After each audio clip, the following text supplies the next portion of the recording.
La parole est à Pierre-Alain Muet. Merci, Monsieur le Président.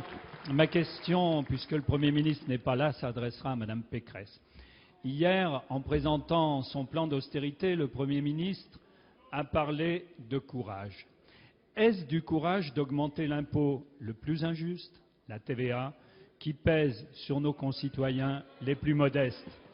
Est-ce du courage d'accélérer le passage à 62 ans en matière de retraite, en obligeant les salariés qui ont toutes leurs annuités Chers collègues, à je vous en prie. cotiser pour rien? Est-ce du courage d'accroître encore les inégalités en diminuant le pouvoir d'achat des allocations familiales et des allocations logement? Le courage, Madame Pécresse, ça aurait été d'annuler les 1,8 milliard d'allègements de l'ISF que vous avez votés tous à droite au mois de juillet.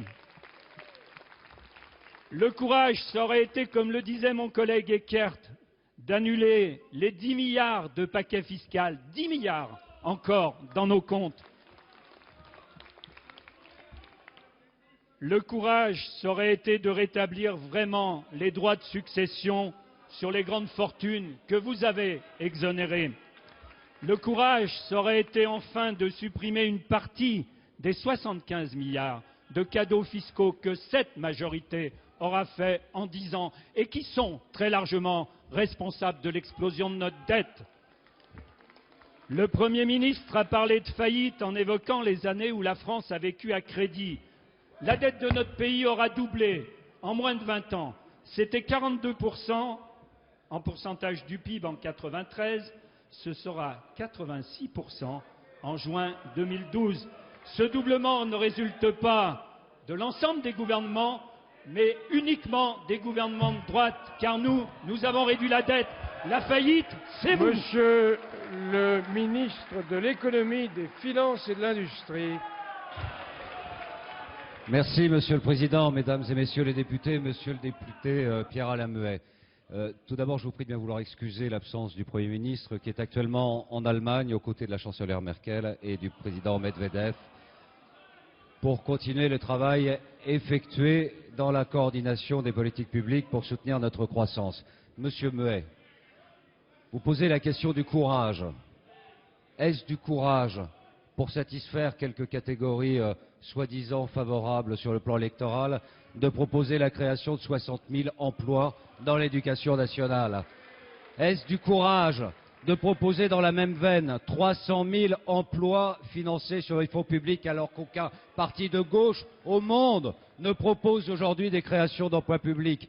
Est-ce du courage de ne pas revenir sur les 35 heures? Est-ce du courage de dire que vous allez revenir sur la retraite à 60 ans alors que vous ne le ferez jamais? Est-ce du courage de mentir, de basculer dans la démagogie, de taire la vérité, de vous accrocher à des vieilles lunes socialistes qui vous ont certes conduit par effraction au pouvoir en 97, et vous n'avez rien fait, de la croissance venue de l'extérieur à travers la bulle Internet? Oui, par effraction. Je vous en prie, mes chers collègues, on se calme. Que vous avez rédigé l'affaire des 35 heures. On se calme. C'est sur un coin de table que vous avez rédigé, Monsieur Strauss-Kahn et Madame Aubry, l'affaire des emplois de jeunes. Et c'est sur un coin de table que vous êtes arrivés, en effet, aux affaires.